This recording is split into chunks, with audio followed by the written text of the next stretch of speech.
Hi everyone, my name is Amy and today we're going to do a quick comparison review of two KitchenAids, the old version and the new version. Yes, that very new one with the built-in light. We'll quickly check out their design updates, hear which one is noisier and whip something up. Feel free to comment as you watch the video on that I should test or compare next. Drop any questions below you might still have. So let's start with the design updates. Everyone has already talked about this in every review, but let's do a quick run through. New knobs, new handles, a new bowl and a new attachments. On the older model, the trim band had a mirror gloss finish and the knobs were black plastic. But the Plus version, the knobs are solid metal and all the details now have a matte brushed finish, which looks noticeably better for me. It's the same story with the bowls. The old bowl is mirrored and that's a huge downside for me when filming recipes. Literally, everything reflects in it. You can't even film in your underwear. The new version, however, is beautiful with its brushed effect. You could film naked and nothing would show.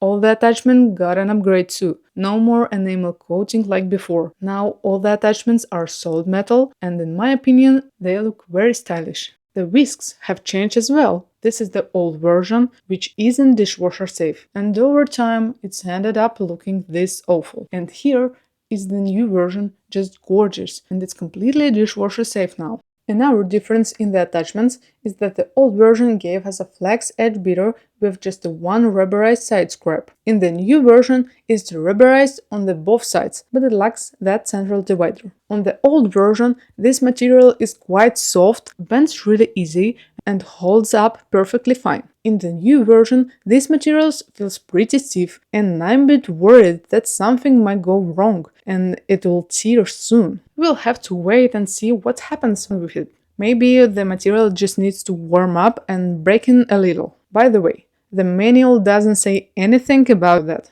The way you attach the accessories has changed too. There used to be a spring here. We had to push the attachment against the spring to lock it in. But now it just slides off and snaps on without any springs at all and sitting firmly in place. And another of the most striking difference is the bowl light. The old version doesn't have a light, but the new version does. To be honest, I haven't tested it yet. I'm really curious to see how the lights behaves when filming recipes. But we'll find out together very soon. The lights turn on automatically as soon as you lower the mixer head. And with that, we wrap up the exterior review and move on to measuring the noise level. You can see the decibel results on the screen.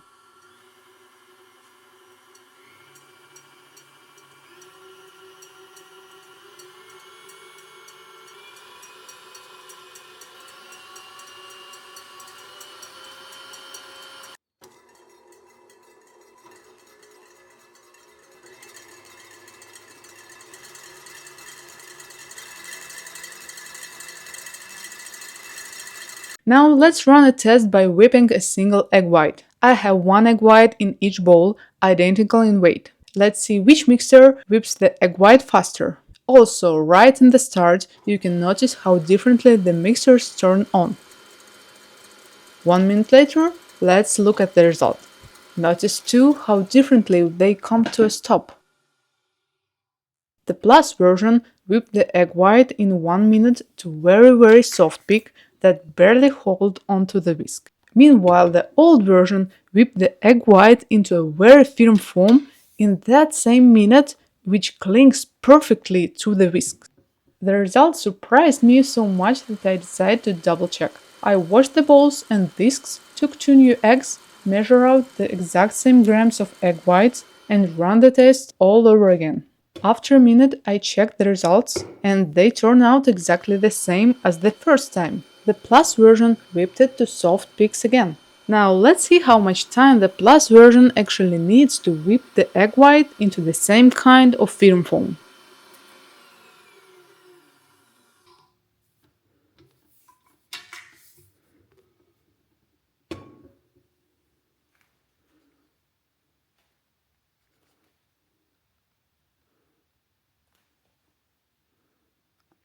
Okay, the old model won this mini battle, which is quite unexpected for me, to be honest. Now I'm left with the whole bowl of egg whites because I double checked twice and twice the old model whipped the egg whites faster. Interesting.